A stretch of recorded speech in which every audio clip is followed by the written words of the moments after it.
حدیث طیبہ تلاوت کی ہے۔ دعا ہے کہ رب ذوالجلال شرح صدر کے ساتھ صحیح کہنے کی توفیق نصیب فرمائے۔ کہنے سننے کے بعد رب ذوالجلال ہم سب کو عمل کرنے کی توفیق نصیب فرمائے۔ اللہ کے عالم نے انسانیت کا نظام ایک مرد و عورت سے شروع کیا اور پھر اس سے اللہ تبارک و تعالیٰ نے خاندان، قبیلے، رشتے اور ناطے بنائے۔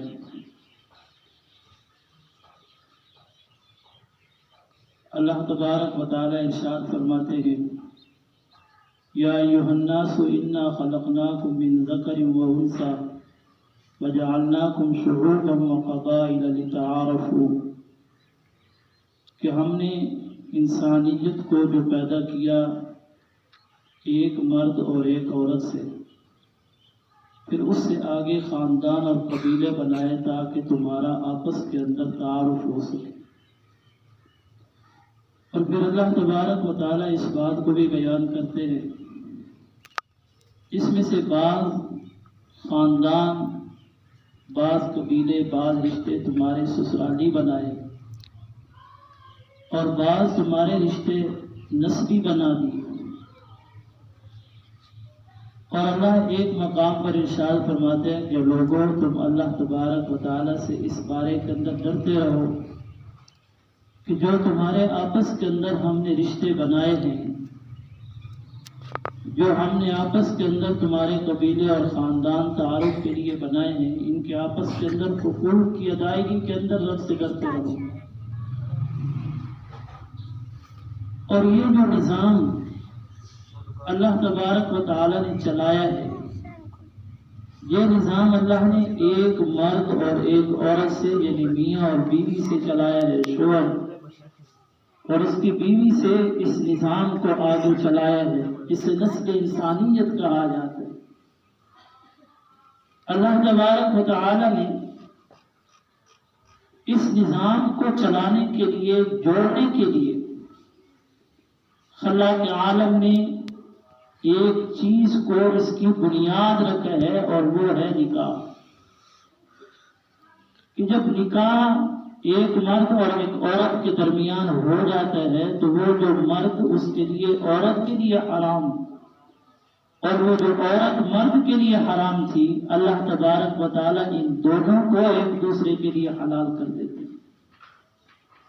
اور اللہ تبارک و تعالیٰ اس چیز کو بیان کرتے ہوئے فرماتے ہیں کہ یہ جو ہم نے تمہارے درمیان یہ مرد و عورت کا آپس کے اندر نکاح کا، ملاپ کا، میاں بیوی کا رشتہ رکھا ہے، یہ ایک ایسا رشتہ ہے جو میری قدرت کی نشانیوں میں سے ایک نشانی ہے۔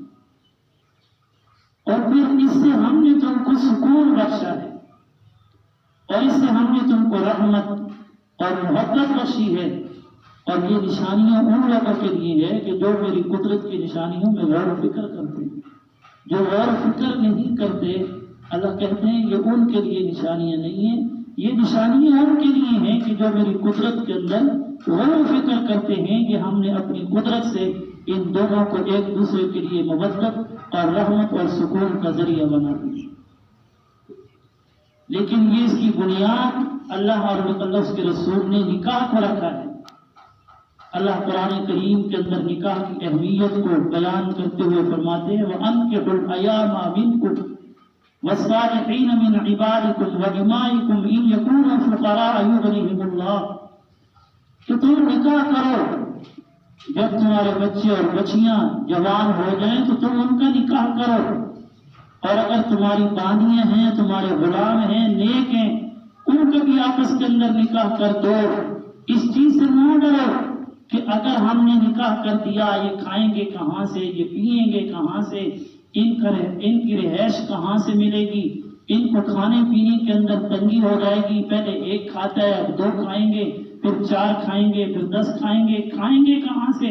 اللہ فرماتے ہیں اگر وہ فقیر ہیں تو ہم ان کے فقر کو غنا کے اندر تبدیل کر دیں گے، اگر وہ غریب ہیں ہم ان کو عمارت عطا کر دیں گے، حضرت عمر رضی اللہ تعالی عنہ اس آیت کو بیان کرتے ہوئے تلاوت کرتے ہوئے وہ فرمایا کرتے تھے کہ اگر کوئی شخص فقیر ہے اور وہ چاہتا ہے کہ اللہ اس کو غنی کر دے تو پھر اللہ خود قرآن کے اندر ارشاد فرماتے ہیں کہ اگر وہ غنی ہونا چاہتا ہے، مالدار ہونا چاہتا ہے، امیر بننا چاہتا ہے تو وہ اپنے نکاح کرے، اللہ اس کو نکاح کے ذریعے سے غنا عطا کریں گے، مالداری عطا کریں گے، اس کو فقر سے نکال کر امیر بنا دیں گے۔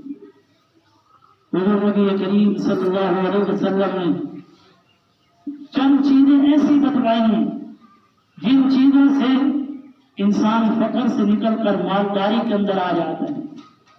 جن میں سے ایک چیز حضور صلی اللہ علیہ وسلم نے ارشاد فرمایا، حج کرنا، عمرہ کرنا، یہ ایک ایسی چیز ہے اللہ تبارک و تعالیٰ کا جو بندہ میری امت میں سے جو شخص حج اور عمرے پر اپنے مال کو خرچ کرے گا اللہ اس کو کبھی فقیر نہیں کرے گا۔ دوسری چیز ارشاد فرمایا کہ صدقہ کرنا، اپنے مال کو اللہ تعالیٰ کے راستے کے اندر خرچ کرنا، یہ ایک ایسی چیز ہے کہ انسان بظاہر اس کا مال کم ہو رہا ہے لیکن حضور صلی اللہ علیہ وسلم نے ارشاد فرمایا جس طرح اس نے اللہ کو دیے ہے اللہ اس کو دنیا اور آخرت دونوں کے اندر عطا کرے، اور اللہ اس سے بڑھ کر 10 گنا، 70 گنا، 700 گنا۔ اس سے انسان یہ سمجھتا ہے کہ میں فقیر ہو جاؤں گا، لیکن اللہ کے پیغمبر صلی اللہ علیہ وسلم نے ارشاد فرمایا اللہ اس کو اس کے بدلے کے اندر مالدار کرتے ہیں۔ اور قرآن کریم بیان کرتے ہیں کہ نکاح ایک ایسی چیز ہے کہ اس کے کرنے سے انسان کا فقر غنا کے اندر بدل جاتا ہے، انسان مالدار ہوتا ہے۔ اور اس لیے حضرت عمر نے فرمایا کہ کوئی فقیر اگر مالدار ہونا چاہے وہ جوان ہو چکے اور وہ نکاح کر لے، اللہ اس فقیر کو غنی کر دیں گے، اس کو مالدار بنا دیں گے۔ حضور نبی کریم صلی اللہ علیہ وسلم کی سنت ہے، آپ نے فرمایا النکاح من سنتی، کہ نکاح میری سنت ہے۔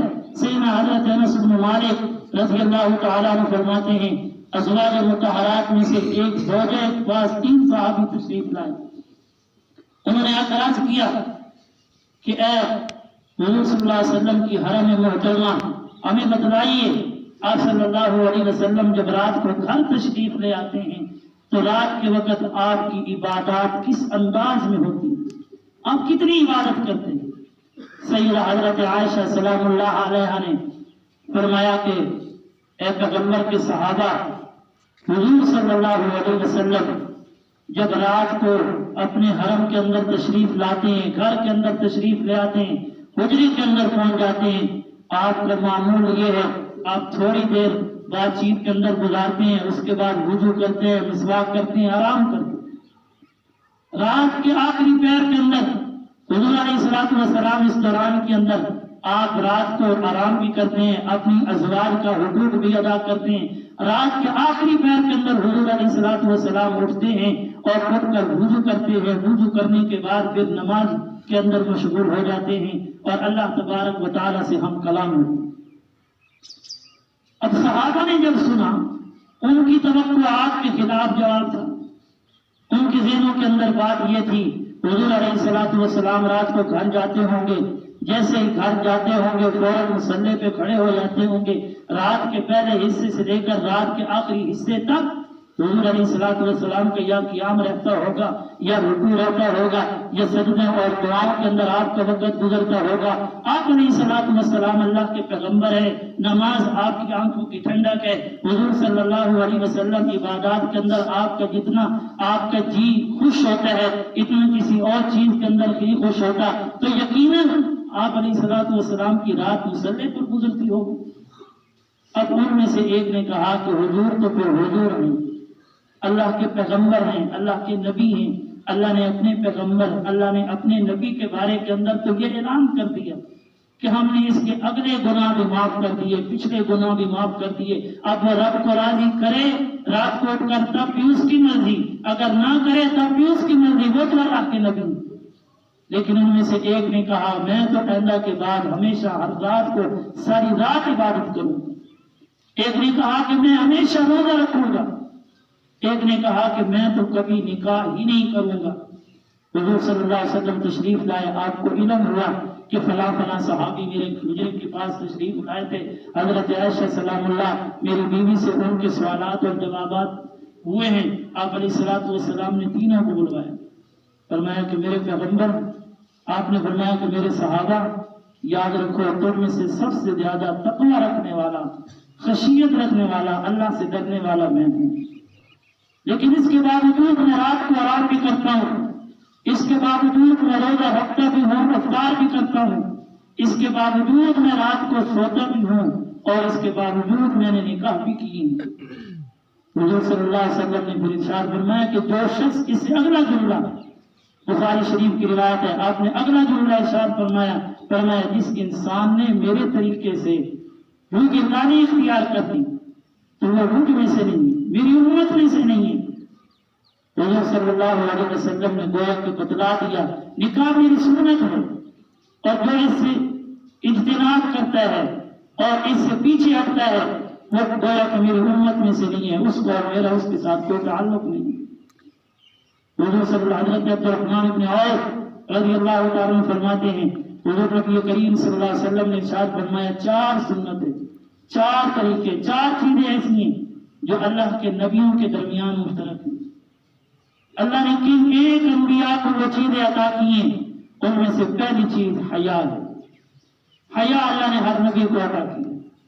دوسری چیز بدتعطر، خوشبو لگانا، خوشبو یہ بھی اللہ نے ہر نبی کو عطا کی۔ تیسری چیز حضور صلی اللہ علیہ وسلم نے ارشاد فرمایا جو اللہ نے اپنے نبیوں میں سے بہت سے نبیوں کو جو چیز عطا کی ہے وہ نبیوں کی سنت رہی ہے، وہ ہے مسواک۔ مسواک کرنا یہ بھی میرے پیغمبر کی بھی سنت اور کئی ایک نبیوں کی سنت ہے۔ اور حضور صلی اللہ علیہ وسلم نے چوتھی چیز جو بیان فرمائی وہ فرمائی من نکاح، کہ اللہ نے کئی نبیوں کے درمیان جس طریقے کو زندہ کیا، جس چیز کو لازم کی ہے وہ ہے نکاح۔ جس طرح نکاح کرنا مجھ پیغمبر کی سنت ہے، مجھ محمد کی سنت ہے، اس لیے کہ ایک پیغمبروں کی سنت بھی ہے۔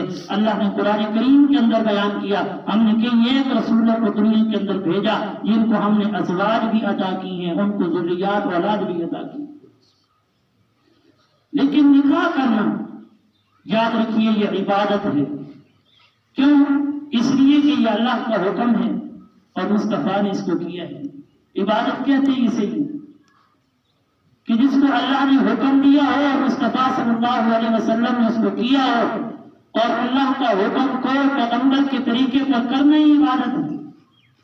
لیکن یہ عبادت تب ہے کہ جب ہم عبادت کو عبادت کے طریقے پر کریں۔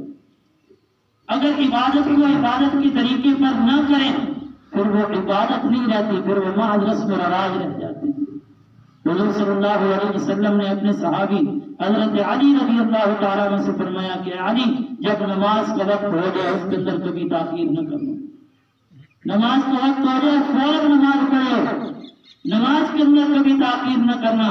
نماز کے اندر تاخیر کرنا بہت بڑا گناہ ہے۔ حضرت شیخ زکریا رحمہ اللہ نے ایک اپنی کتاب کے اندر ایک واقعہ لکھا، فرمایا کہ ایک بچی جو کیا ہے، ایک بچی جس کا انتقال ہو گیا، جب اس کا انتقال ہوا تو اس کے رشتہ داروں نے، اعز اور اقربا نے، اس کے بھائیوں نے اس کو دفن کیا۔ دفن کرنے کے بعد جب وہ واپس آئے اس کے بھائی کے چند کاغذات جو ضروری تھے اس کی قبر کے اندر رہے۔ اور اس نے علماء سے مسئلہ پوچھا، علماء نے کہا کہ اس پر تیری زندگی کا انحصار ہے، تو قبر کو کھولو، کھولنے کے بعد وہ کاغذات اپنی جمع پونجی نکال لو۔ جب اس نے نکالا تو کیا دیکھتے ہیں کہ میری ہی بہن، میری ہی گھر کے اندر بسنے والی، میرا ہی خون، اللہ نے اس کی قبر کو ہزاروں سے بھر دی۔ اللہ نے دکھایا ہے، اللہ اپنے بندوں کو اپنی قدرت کی نشانیاں دکھلاتے ہیں۔ جب اس نے دیکھا کہ قبر انگاروں سے بھری پڑی ہے، بھاگا بھاگا اپنی ماں کے پاس آیا اور کہا کہ اماں جان یہ کیا معاملہ ہو گیا؟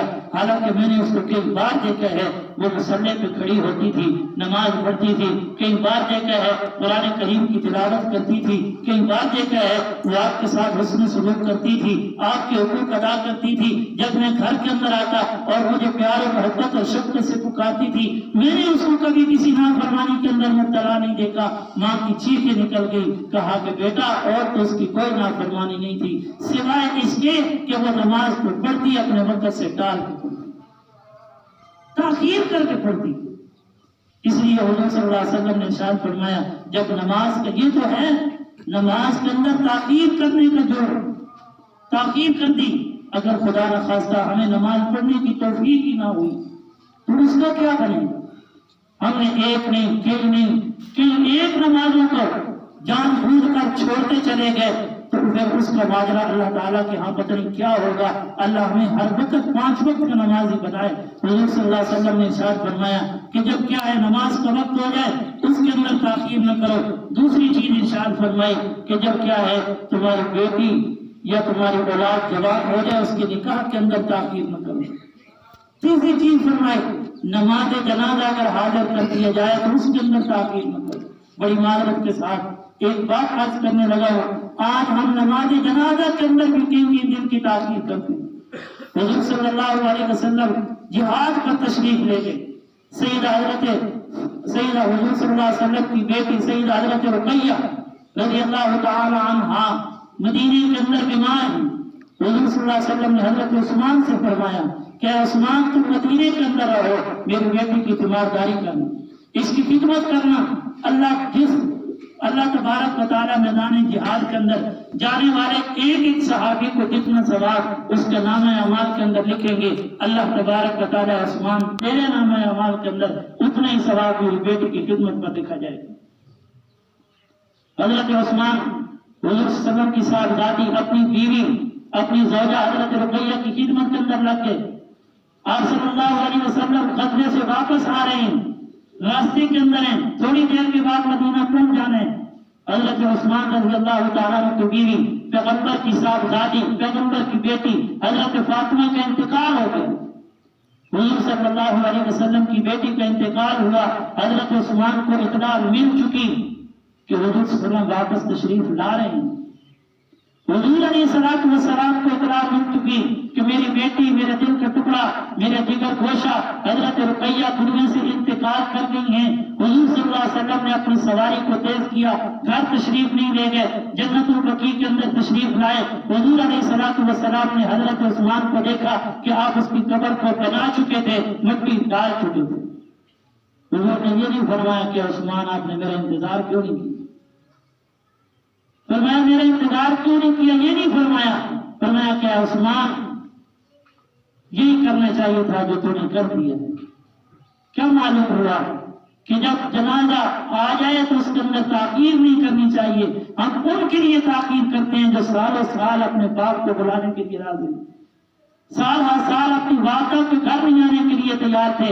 آج ان کے لیے جنازہ پڑا ہے، ایک رات گزر گئی ہے، دن کا کافی حصہ گزر گیا ہے، وہ اس کا بیٹا آ رہا ہے. کون سا بیٹا؟ جو 20 سال سے باہر ہوتا ہے، پہلے 20 سال پہلے وہ نہیں آ سکا، کم از کم آخری بار تو اپنی ماں کا چہرہ دیکھیں.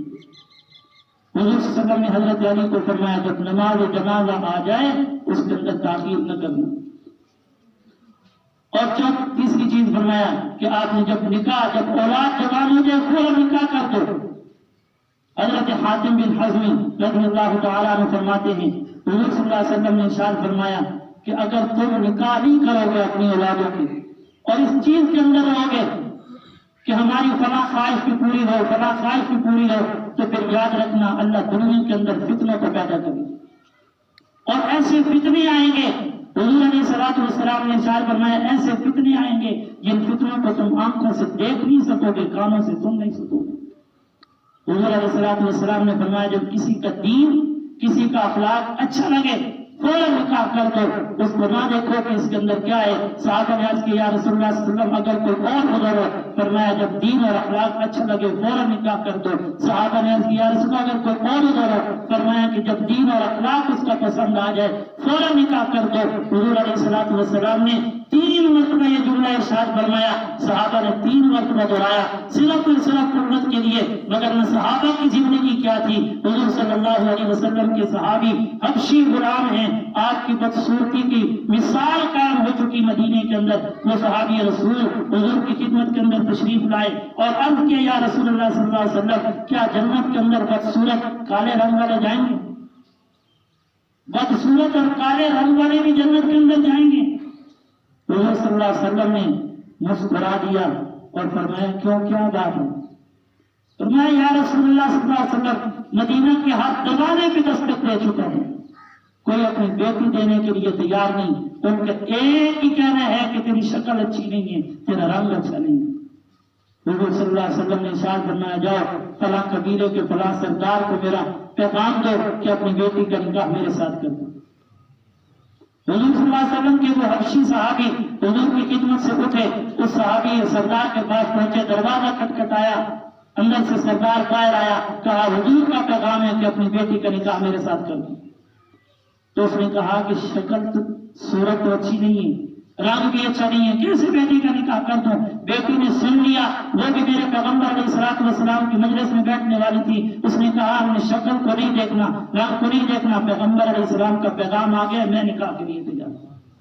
حضور علیہ الصلوۃ والسلام کی صحابیہ نے صحابی کے ساتھ فوراً نکاح کیا، گھر تشریف لے آئے، حضور علیہ الصلوۃ والسلام کے حکم پر نکاح ہو چکا ہے، گھر کے اندر آئے تو وہ صحابی باہر جانے لگے، صحابیہ نے پوچھا کیا میرے سردار کہاں جا رہے ہو؟ کہا نکاح تو ہو چکا ہے لیکن اب کھانے کا انتظام کرنا چاہ رہا ہوں، شام کے وقت کھائیں گے کہاں سے؟ پہلے تو میں کھاتا اکیلا تھا، اب تجھے کہاں سے کھلاؤں گا؟ اس نے پوچھا کہ تم کیا کھاتے تھے؟ کہا کہ میں چند ٹکڑے سوکھے ہوئے کہیں سے لے آتا، اس کو پانی کے اندر بھگو کر کھا لیتا۔ تو اس نے کہا پیغمبر کی اطاعت کے اندر نکاح کیا ہے، اب اللہ ہی ہمیں رزق دے گا، یہیں پر بیٹھ جاؤ، جو تم کھاتے تھے وہی میں کھاؤں۔ حضور علیہ الصلوۃ والسلام نے اپنی بیٹی حضرت فاطمہ سے کہا تھا کہ فاطمہ کا 3 دن تک فاقہ ہو جائے اس کو برداشت کر لینا، لیکن اپنے شوہر حضرت علی کو کبھی ناراض نہ کرنا۔ بہرحال میں عرض یہ کر رہا تھا نکاح کرنا یہ ایک عبادت ہے، اللہ کا حکم ہے، رسول اللہ صلی اللہ علیہ وسلم کی سنت ہے، اور جب تک اس کو ہم عبادت کے طریقے پر کرتے رہیں گے تب تو یہ عبادت رہے گی۔ اگر ہم نے اس کو اپنے طریقے پر کرنا شروع کیا پھر یاد رکھیے یہ عبادت نہیں رہے گی، پھر اس کے اندر جو ہماری خرابات ہیں اس کی وجہ سے عبادت کا مزہ ختم ہو جائے گا۔ اور اسی لیے حضور علیہ الصلوۃ والسلام نے ارشاد فرمایا عبادت کو عبادت والی جگہ پہ کرنا چاہیے، عبادت کی جگہ مساجد ہے، آپ نے فرمایا وَجَعَلُوهُ فِي الْمَسَاجِدِ کہ جب بھی تم نکاح کرو مساجد کے اندر کرو۔ اللہ ہمیں پیغمبر کی سنتوں کو صحیح معنوں کے اندر ادا کرنے کی توفیق نصیب فرمائے۔ آخر سے ہمارے سرگودا سے ایک مہمان آئے ہیں، 2 منٹ بات کریں گے، اس کے بعد انشاءاللہ سنتے